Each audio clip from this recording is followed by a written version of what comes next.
So we're going to get this going, and I appreciate everybody for joining in. This is our second week of trying to do Substack Live. And one thing that I learned from last go around is that it's more fun when we're interactive. So you guys that are in the chat group, feel free to chime in.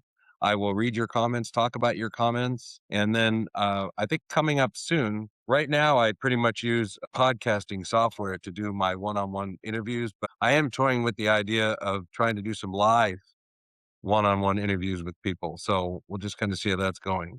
I guess first and foremost, to kind of test everything out, give me a heart or a like if you can hear me, if this is working, let me know so that I'm not talking to nobody. You can do it. It's that little heart, the button. Somebody? There we go. All right. All right. I appreciate it. Okay. So welcome to Substack Live for So Does It Matter, the podcast. I appreciate you guys tuning in. As you all know, this is a labor of love for me. This is not what I do for a living, but I really enjoy doing this. And we're all California politics all the time. I have a few other odds and ends that I throw in.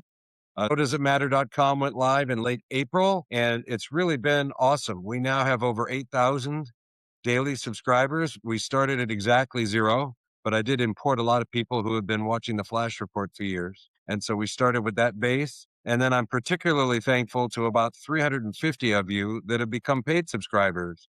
That's what's allowed me to set up a home podcasting studio and spend more time on this project. But by all means, I'm trying my hardest to make sure that we have plenty of content, whether you're a paid subscriber or whether you're a free subscriber. So today, and I put this in the notice, we're going to be talking about a latest PPIC survey that came out, some stuff in there that was not kind of on the, all they've really released so far is the information on the governor's race.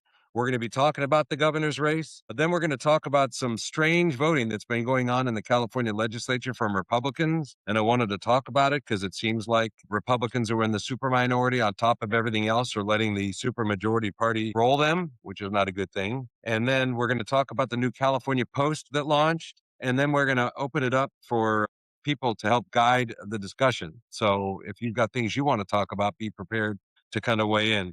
So I wanted to thank you. Remind you that if you share this, especially there'll be a video of this coming out. And if you enjoy it, please share it with other people. All you got to do is cut and paste the link and put it in an email or put it on your social media, and other people get to do that. And then at the end of the show, I'll be asking for any positive feedback that you can give. Anyway, so I wanted to start with the PPIC survey. For those of you who don't know, the Public Policy Institute of California does surveys periodically, statewide voters. I kind of like their surveys because they do a good job of isolating likely voters as opposed to just all voters. And so that gives you a good handle. And then also because they use the same methodology every time they come out, you can track survey over survey. And even if all their numbers aren't correct, you can get trends from it and stuff like that. And of course, the first thing that's been reported on today by some news publications are their numbers in the governor's race. We're going to put a pin on that.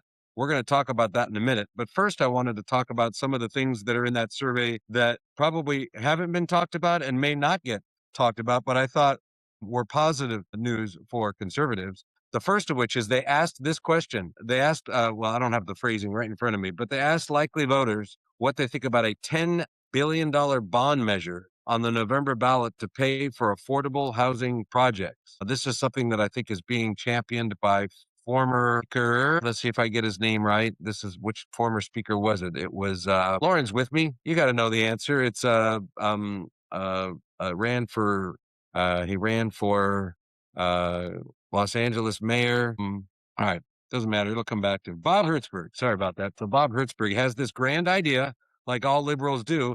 Let's go ahead and borrow $10 billion and then hand that money out to people. They're like, hey, somebody can afford the rent if we could just give them or somebody can afford a payment, but they can't afford a down payment. So why don't we just go ahead and take out a big bond and then give people that can't afford a down payment, their own down payment with our money. Actually, in this case, because it's a bond, it's our children's money. But I was actually pretty pleased to see the numbers on this. All likely voters are 49% yes and 50% no. And for those people that don't follow the science behind this, if you're starting out below even 60% yes on a ballot question, you're really in big trouble. And this starts out below 50%. Democrats, of course, like this idea 72% to 26%, but Republicans oppose this idea 16% to 83%. And maybe, perhaps most importantly in California, there's a 15-point deficit amongst independents who are 42% positive about this dumb idea and 57% negative. So maybe that means it won't move forward. I don't know that this is I don't think this is gathering signatures. I think this is one of those dumb ideas they're talking about putting on the ballot through the legislature. So that's one of the things that's buried in the PPIC survey. Another one, which I thought was a great number, is if you're a Californian, do you prefer paying lower taxes and having state government that provides fewer services? Or would you prefer to pay more taxes and have a state government that provides more services? And you actually wouldn't believe this answer in California. Amongst all adults, 55% would prefer lower taxes and fewer services, and 44% would prefer higher taxes and more services. And frankly, it's the same numbers amongst likely voters as it is amongst all adults, 55-45. So that's positive news for us. And then finally, we get the independents. And again, this is a big break for us. And it shows us why when you go to the ballot box, voters tend to be much more centrist than the whack job left-wing legislature. 61% of independents oppose this idea, and 38% think it's a good idea. So this is another positive thing that I think is really, really great. And then finally, the last thing that I wanted to point out, kind of behind the scenes on the PPIC survey, is, let me find it here. Actually, I want to go into the regional on this. So on that same measure about whether you want more government that does more for you or less government that does less for you, it was really kind of interesting. In Los Angeles County is the only county in the entire state where the yes side outnumbers the no side, or I should say the higher taxes and do more for us. It's 53 to 46. Every other part of even the San Francisco Bay Area, 54% of likely voters are at lower taxes and fewer services, and 45% are higher taxes and more services. And so, of course, we all know that what's really going on is there's been such a gerrymander done, both through overt processes and through this kind of bogus California Independent Redistricting Commission, that you get all these left-wing wackadoodle Democrats in Sacramento who resemble nothing like what we're talking about here. So because those are all pieces of good news for conservatives in California, reasons for us to have heart, I think you could probably anticipate not seeing much of that in the news. So anyways, I thought that was very, very interesting. Let's talk about item number 2 on here, which is I wanted to talk about the governor's race and why it's unlikely that Hilton and Bianco both advance to the top 2. And I also thought I'd talk a little bit about who I think might advance between those two. They're very directly connected. I wrote a column on this, which hopefully you've seen. If not, you can go to sodoesitmatter.com and there's an archive button right there and you can search out, just type in Bianco or Hilton. There's only so many that are going to come back recently. But the way that I see it is this. We've all seen these surveys coming out, and I guess this is a good time to talk about in the PPIC survey, and this you may have read about in the news. They're saying that Hilton's at 14%, and Katie Porter's at 13%, and Chad Bianco's at 12%, and Eric Swalwell's at 10%, and Tom Steyer's at 10%, and then everyone else is grouped in. They lump the rest of them as 30%, grabbing all the other people. These surveys are very, very early, and when I say that, Tom Steyer has had a lot of voter contact, and I think that has brought his numbers up because in the original surveys, he was really down in the low single digits, and now he's at double digits. And we're starting to see some advertising for mayhem, which has not yet demonstrated itself, in the polling numbers. But other than that, all these candidates that have raised millions of dollars, some of them a couple million, some of them $5, $6, $7, $8 million, haven't been spending their money yet. And so these surveys reflect really the sense of voters based on what they've seen in news articles, online, just whatever tangential things that they're seeing, whatever earned media things they're seeing. And I think that it's going to get a bit crazier when we start to see the big spend going on. But as I put in my column, I think the main reason why we're not likely to see 2 Republicans go to the general election is because it's a bit like flipping a coin. If all the Democrats did was promote themselves and fight amongst themselves, then yeah, as long as Bianco doesn't surge, or Hilton doesn't surge, then you could see the two of them somehow take the top two spots. But as I wrote about, the big X factor here are the biggest state public employee unions. A lot of the smaller and medium-sized ones have kind of fanned out, and some of them are supporting Steyer, some of them are supporting Katie Porter, some of them are supporting Swalwell, and they're scattered around. But the three biggest public employee unions in California are, well, you've got the California Teachers Association, and that union alone is capable of putting upwards of $100 million into the governor's race if they wanted. That would dwarf, that would make all of the other, that's more money than every candidate has raised, maybe with the exception of Steyer, who doesn't really raise it, he just spends it. Then you've got SEIU 1000, which is an umbrella group for a tremendous number of unions, and maybe a couple of their sub-unions have endorsed. Overwhelmingly, they've been waiting, and they've also got a boatload of money. And then last but not least, you've got the California Labor Federation, which is again, it's an umbrella group for a bunch of labor unions, and a few of them have weighed in. But public employee unions have been kind of waiting, I think, for this field to gel. And the one thing we do know is that they do not want a Republican on Republican general election, nor will they want a Republican and Matt Mahan. They've made it all very clear that they don't like him. He's kind of a positioned himself anyway as a more centrist Democrat. I think if you look closely, you'll see that he's not really. It's one of those things with the Overton window in California. You could be just kind of crazy and not batshit crazy, and you're called more moderate, but he's not really moderate. He buys into the whole climate change alarmism agenda. He wants to take your guns. He wants abortion on demand, all those different things. But you could see where some people in the business community tend to be looking for anybody who might be slightly better than, I don't know, an Eric Swalwell or a Tom Steyer or a Katie Porter. I don't necessarily blame them. But the reason why I think that the two Republicans are not likely to advance are, well, look in the history books. All you have to do is go look back at when Gavin Newsom was running for re-election. He chose Brian Dahle to be his running opponent. He wanted the white rancher from the state of Jefferson to be his opponent. And so Governor Newsom on his reelect spent a lot of money, millions of dollars, vastly more than Brian Dahle raised and spent on himself, running contrast commercials on places where Republicans were looking, like Fox News, about how Gavin Newsom was a proud liberal and he was running against Brian Dahle, who's been 100% with the NRA, 100% opposed by Planned Parenthood, et cetera, et cetera. And that was all done to cherry pick and make sure that he ran against who he wanted to run against. So he boosted Dahle, and Jenny Ray LaRue and all these other people just kind of faded. That may have happened anyway, but he supersized it. And then fast forward to just this last election cycle where Adam Schiff was running for U.S. Senate, had a boatload of money in the bank, and Katie Porter was right there behind him on the Democrat side. And there was some real talk about whether or not Katie Porter and Adam Schiff would advance to the general election. Adam Schiff had a lot more money. Katie Porter's bank account got cleaned out when she was running for re-election for Congress against Scott Baugh. Scott lost narrowly, but she had to spend a crap ton of money, over $15 million, to win re-election to her seat. So anyways, she limps into that election. She doesn't have enough money. And that's when Schiff unloads with all of these Schiff Garvey ads. Again, Garvey only had hundreds of thousands of dollars to spend on voter contact, and Schiff spent millions and millions of dollars with Schiff Garvey. Schiff Garvey, designed specifically to elevate himself and to elevate Garvey.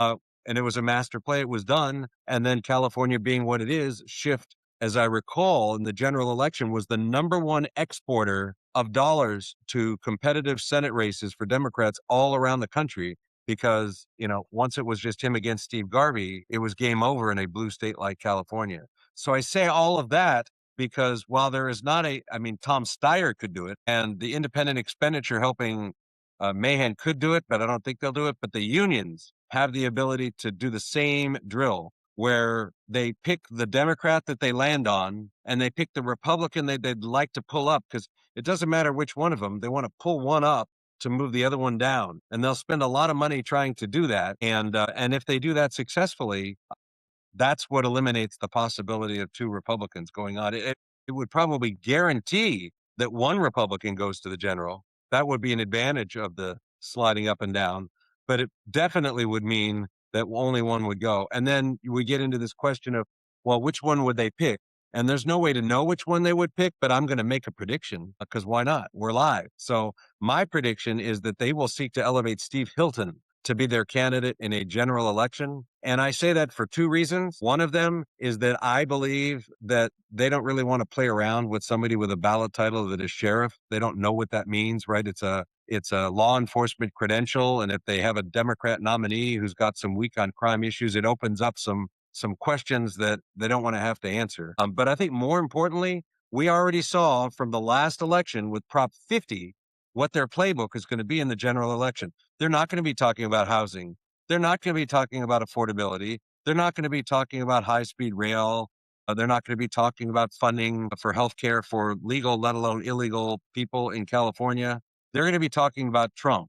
And they know that the midterm election for a president's term is a referendum on that president. And we're going to watch them do exactly what they did with Prop 50 in the general election in the governor's race. And I don't have to tell you this, but you already know this. Which candidate running for governor on the Republican side is the most affiliated with Donald Trump? Which candidate has images of him with Donald Trump in the White House with Donald Trump, interviewing Donald Trump, talking about Donald Trump, millions of quotes praising Donald Trump? It's the former Fox TV news host, Steve Hilton. And so I believe that they're going to say to themselves, if we're going to execute on a anti-Trump strategy, we should probably elevate the candidate who is the most associated with Trump. It's just a prediction.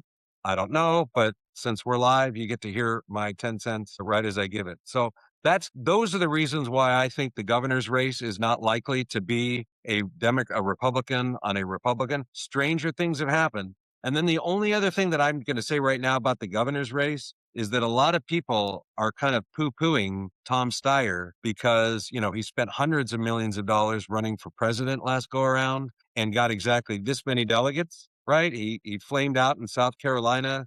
And so he had an inordinate amount of spending with no actual results. But I think people would rule out Tom Steyer at their peril because I don't think there's a real understanding by most people of exactly how many voters there are in California and exactly how much it costs to talk to all those voters in the state of California. And Tom Steyer can afford the digital communication, the mail communication. He can afford to be on television. The one Achilles heel that I think Tom Steyer has, and we'll see if he can deal with it, is it appears like he's his own campaign manager, his own campaign consultant, and he seems to be picking weird ideas. And more importantly, he's doing all of his stuff with this kind of stridency with the red puffy cheeks and almost yelling and screaming and making you think that this is not somebody who has the proper temperament to be in office. I've talked to people who have hung out with Tom Steyer when he's not on television and he's not being hyperbolic. And apparently, not that he comes across as pretty normal and pretty rational, even though his positions are not rational. If that Tom Steyer is partnered up with his own money and people are giving him campaign advice that he's taking, so he's not running his own campaign, I think it's very, very possible that he balloons up to the top because having an unlimited amount of money in California is crazy. And I will tell you now, those public employee unions, if Steyer climbs up in the polls, they're not going to be interested in spending a bunch of their money knocking him down. That's really not going to be something that's high on their list. So anyways, we'll see what happens with that. That's my 10 cents on the governor's race. And now I wanted to have a little bit of conversation about something that's more awkward.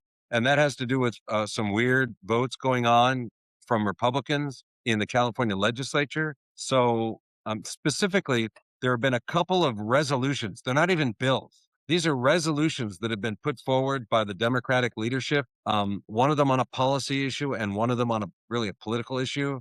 And I wanted to talk about it because in both cases, I think we had Republicans really mess up, or they're not very Republican. One of them was a bill called AJR 25. And for those of you who don't know what that was, it was run on the 29th of January. And it was a simple resolution put forward by the Democrats saying, we want to extend the Obamacare subsidies that are expiring at the end of that expired at the end of last year.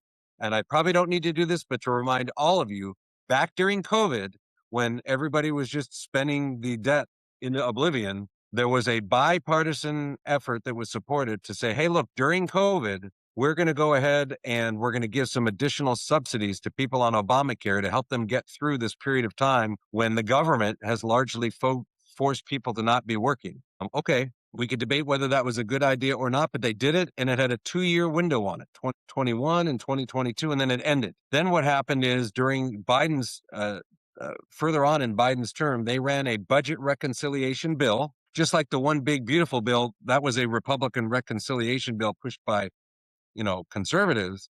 There was a previous reconciliation bill that was pushed through when the Democrats controlled all three. They controlled the Senate, the House, and Biden was in the White House. Um, Among other things that was in that bill was an extension of that for 2023, 2024, and 2025. And so suddenly this kind of emergency COVID legislation was quickly becoming a brand new entitlement program for the country. And so when Republicans took back over, they simply decided that's not something we want to extend. Somehow, I know some people who thought that it was in the one big beautiful bill had something to do with it.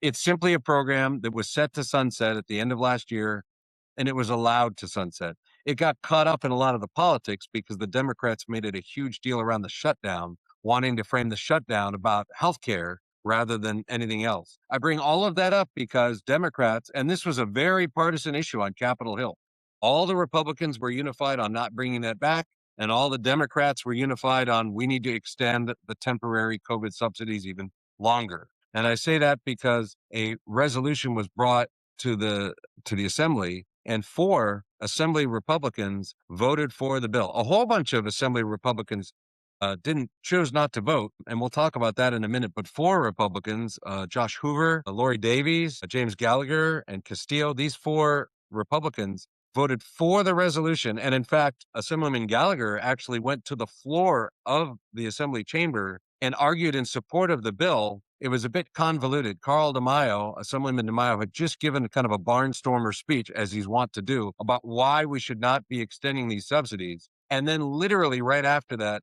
or maybe there was another intervening speaker, but Gallagher got on the floor and he said, basically, I agree with just about everything that Carl DeMaio had to say, but this program was supposed to work and it doesn't work and everything is still too expensive. And so people can't get their health care if we don't have the subsidy. This is James knows better. And with all due respect, I think he was maybe pandering to people in his district who were having a tough go of it because the healthcare system is jacked up. But we're not going to solve the problem of the jacked up healthcare system by continuing to dump more money into it. Now, because the program was not funded, you're seeing a sort taking place around the country. In red states, you're seeing reductions. In those states that took the subsidies, you're seeing reductions in those subsidies. And in a lot of blue states, they're trying to come up with ways to continue those subsidies, either at the state level or local governments are trying to do that right now. In Los Angeles, the LA County Board of Supervisors, by a vote of 4-1, with the one Republican voting no, voted to put a new sales tax on the ballot, ostensibly to keep the healthcare going and keep the subsidies going. So these 4 Republicans voted for it, and that's what I call gotcha, because there was no reason whatsoever for these 4 Republicans who literally have no say over federal policy to vote for this. And there's an old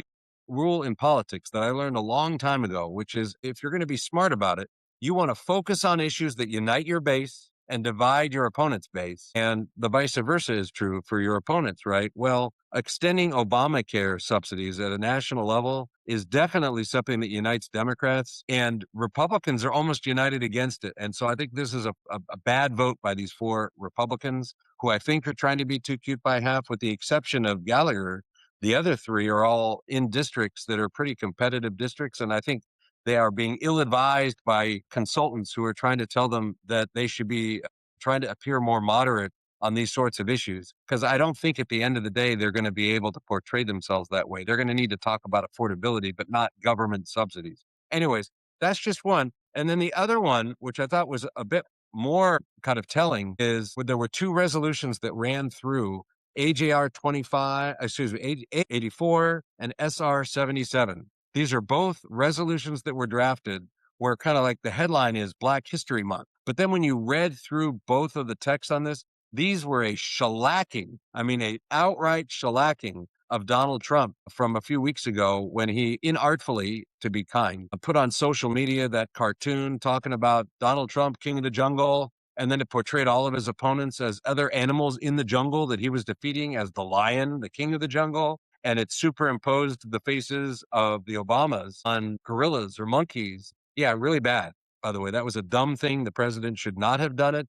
He should apologize for doing it. And I don't mind telling you, as somebody who supported the president, if Harris and Trump were up for a vote again today, I'd vote for Trump again. But there are still things that he does that I think are not really the right way to go. I'm not afraid to say it. And I think that choice of social media use was not really the best choice. And it's unclear to me that he actually approved that, but it's on his Truth Social account. And so, anyways, the bottom line is that the Democrats ran resolutions condemning the hell out of Trump and calling on him to apologize and all these different things. And this is where we get back to those abstentions on the first resolution and the abstentions here, because it's okay when the Democrats are running gotcha resolutions to simply not vote and say, we're not playing that game. So you can run as many of these as you want, and we're going to sit on the sidelines and we're not going to vote because we don't think that the appropriate use of our resources here in the California legislature is running gotcha resolutions when we have a budget that's out of whack, we have fraud that's rampant, we've got high-speed rail that's being overspent, we've got homelessness crisis, we've got housing crisis, and you want to play games. Just do that. Everyone abstain and put out a statement. But that's not what happened. In this case, we had two Republicans go up on the resolution on the Senate side. Roger Nilo and Susan Valadares voted yes on it. And then Suzette, I should say, voted yes on it. They did not need to vote yes on it, even if they were upset with President Trump. Even if they thought that President Trump did the wrong thing, that doesn't mean that you encourage the Democrats to run these kinds of gotcha resolutions by voting for them. Because I got news for you. They are game players enough, and they have no problems going into a general election for one of these candidates, going out to Republicans saying, hey, did you know that your Republican voted to condemn Donald Trump? They don't even have to give the context. And then over on the assembly side, it was almost like a run on the bank. We had 1, 2, 3, 4, 5, 6, 7, 8, 9 assembly Republicans vote for a resolution that was basically condemning the Republican president of the United States. And I will say again, I don't think that what the president did was appropriate, but you're certainly playing the game of the Democrats if you start voting on resolutions condemning the president on the floor of the California State Assembly. Again, you're dividing your base, uniting your opponents. And so just to give you the honor roll, Josh Hoover, Tree Ta, Greg Wallace, Juan Alanis, Lori Davies, Castillo, Johnson, and Gonzalez, all of those members decided to vote for this resolution, and they should have not have done that. As a matter of fact, the Senate Republicans, the way they decided to handle it, which I'm not sure I would have handled it, but it's a way to handle it, is the Senate Republicans, except the two, all abstained, and then they put out their own press release critical of what Trump did. But they didn't do it in the form of the bill that was on the floor and didn't play that game. So I'm sorry, I left out Heath Flora. So the putative Assembly Republican leader also voted for a resolution condemning the president of his own party. That I think is particularly egregious because when you're the Assembly Republican leader, you're on the board of directors of the California Republican Party. You are in party leadership. Your job is to be a team guy. So I would say this to Leader Flora, who is a personable guy. This was not a good vote for you because your job is to stand by your team. And that includes standing by the president of the United States who's in your party. So with all of that, that's my 10 cents on that. And then I think the last item that I wanted to cover before we kind of open this up real quick for any Q&A or anybody that wants to talk is the California Post. It actually launched 1 month ago today. And I just have to tell you, it's been great. We have not really had a news outlet in California to speak of that has the kind of resources and energy behind it to do what the California Post has been doing, which is they have a combination. I assume, by the way, everyone here has been to the California Post. If you haven't, go to the California Post. I'm not just saying that because I've now had 5 columns run on the California Post. They've been great in taking my stuff and working with them, but they have a whole group of reporters that are reporting truth to power here every day. I'm just talking about the political beat now, where they're putting stuff online all of the time. It used to be that there was nowhere to find this other than, the California Globe does a great job. Katie and Megan over there and the rest of the team are doing a fine job, but they're a small shop, right? This is where you get News Corp has put a tremendous amount of resources behind the California Globe. And so you've got a newsroom, you've got a heavy opinion section, you've got digital assets, you've got a print publication, you've got a lot going on over there. And so there's just a lot of reporting going on and things taking place that otherwise wouldn't be seen. And then on the opinion side, I probably should have printed out a list of all of the voices that are now getting heard in California that have not been heard in a long time because most of the mainstream media publications won't publish these voices. And then, of course, the California Post's model is an advertising based model, which means they don't charge you to get online and go to their website because you're going to see their ads when you go there. And so, a lot of the times, even when our good guys get it in a Southern California news group or some of these other newspapers, it's behind a firewall and you don't see it. And so, I would encourage you to go there. And then I would say this, it's a full throated publication that not only is covering politics, which is obviously what we are focused on, but they've got a page 6 that's covering all the Hollywood. They're covering what's going on in business. They're covering what's going on in Silicon Valley. And of course, they've got a thriving sports section. As a matter of fact, some of you may or may not have caught it, but one of my 5 columns that I wrote was on the Dodgers, which is like a dream of mine because those of you who know, many of you to your chagrin, I'm not only way into politics, but I'm way into the Dodgers. And so being able to write a column that was supportive of the Dodgers and the moves they're making to make sure that they three-peat was kind of fun for me. So I would encourage you to go check out the California Post, sign up for their daily alerts so that you get those. And then, of course, anytime you see a column on the California Post and the byline is John Fleischman, well, that's certainly one where you need to share it with everyone you know and spread it around. And of course, you won't miss one of those if you're on this Substack, because every time I run a column there, I push it out to our subscribers on Substack. So with that having been said, we're at the 38 minutes of me. I feel like I'm filibustering on the floor of the Senate.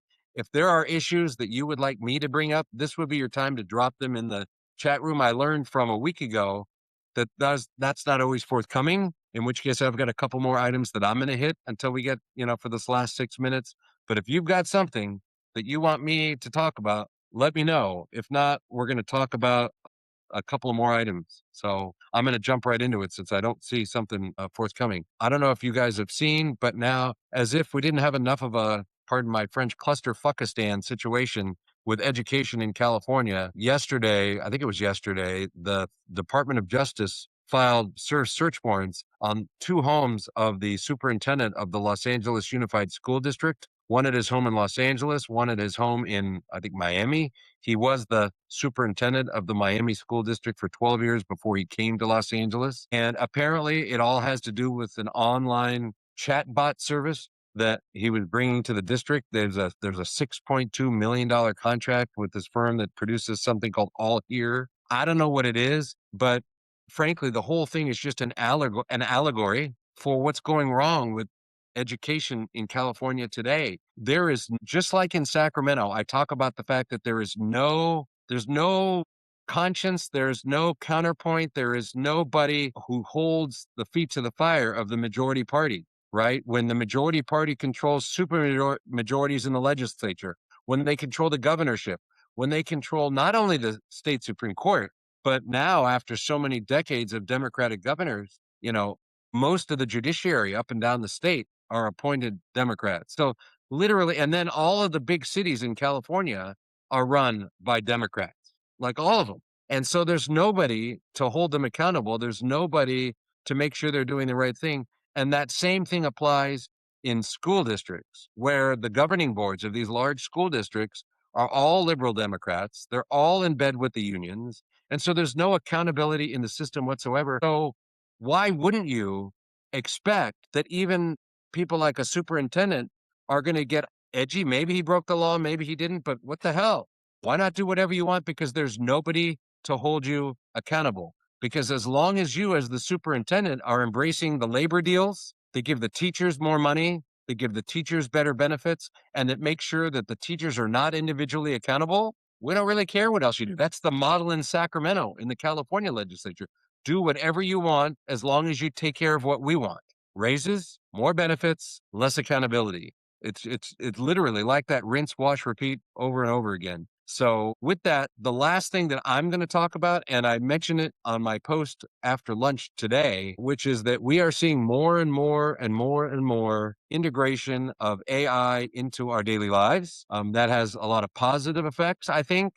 especially going to have, I think, ultimately a lot of positive effects on the economy. I'm not one who is afraid of disruption. I'm sure back in the early 1900s, there were people that made buggies and buggy whips and bred horses for all the covered wagons that had to take everybody to and fro. And then along comes Henry Ford in this thing called the car. And it was extremely disruptive, but ultimately the upside of the vehicle meant so much more economic boom and so many more jobs and so many more opportunities. And then, I mean, and so now, you see, I wrote about this a few weeks ago. Now you see the state's labor unions weighing in, trying to figure out how do we pass laws that keep AI from getting rid of human jobs. And I think all that stuff's a bunch of hooey. I mean, that's just ridiculous. It probably will happen because the unions control the process. But the reason that I bring this up is because as somebody I consider myself to be fairly libertarian, but I think we have a big problem on our hands when it comes to chatbots. And when we say chatbots, those of you know we're talking about ChatGPT, we're talking about Grok, we're talking about Gemini, we're talking about Claude, we're talking about all these different AI chatbots and the targeting of kids. And so now we're getting into situations where kids are getting online with chatbots and and these chatbots are being trained to create relationships with the humans they're interacting with because they want to form that relationships. Let's not fool ourselves. There's an economic motive to everything that is being done by these companies that are creating AI, not the least of which is a heavy commercial one, right? If you want to convince everyone you're talking to that they need a new car, they need a new computer, they need to buy the latest thing on TikTok, they need to sign up for the latest app. These are all things, as a matter of fact, ChatGPT is now doing advertising. So now they're very clear about it. They're taking your chat history so that they can serve up ads in your chat channel that match the things that you've talked about, right? So when you kind of get on your chat bot and you say, hey, you know what? I'm really interested in getting a new computer. Can we have a conversation about what I might need? Here's what I want to do. And the chatbot comes back and says, here are the options. And I like this and I don't like that. But now we get the new thing. Well, actually, did you know that an Apple notebook with these specifications would really be the best thing that would answer all the things you need? And if you click below, there's a new video that can show you all about the notebook that's come out from Apple. And so it's spooky, but that's not the part that really worries me the most. What worries me the most is you're starting to see more and more stories about kids that are cutting themselves, kids that are hurting themselves. There's been some suicides. And then those are extreme cases, but we're also seeing situations where AI is encouraging kids to be socially promiscuous. Kids are saying, well, is it okay for me to kiss a boy? And AI doesn't say, I don't talk about that. Talk to your parents. AI says things like, well, let's talk about what that relationship has looked like. Have they given you presents? Have they, brought you flowers? Do you think they're cute? All kinds of stuff like that. And my concern is that in an effort to make sure that we as Republicans aren't standing in the way of technology and standing in the way of growing the economy, that we are going to stand in the way of putting guardrails in place as AI has the potential to literally rock the foundations of a civilized society. There's a right way to do this and there's a wrong way to do this. And so I'm going to end this communication, this Substack Live, by just saying that we all need to be vigilant. And then we should all, of course, be very, very worried because on one hand, you got the president of the United States who is wrong when he says we should have a moratorium on AI regulations. He's simply wrong about that. I think that, like I said, there's regulations that we don't want, and there's regulations we do want. And then more importantly, we have 50 state laboratories. We have the most jacked up people in charge of the state of California that you would want figuring out how to protect children online. But that's the deck that's been dealt us. So with that having been said, I have a few requests of you. One is to like this and share it. The second of which is if you got, you get my stuff, literally hit reply. Even if you say great job, it makes me feel good. But if you got constructive input, I'd like to take that. And then we'll continue to do this as long as we continue. Like I said, we had over 800 people watch it last week. We have a small, mighty group of people watching it live, but a lot of people catch this on the repeat. So we're going to keep doing it. And then I might bring in some live guests, even though I still do my Substacks.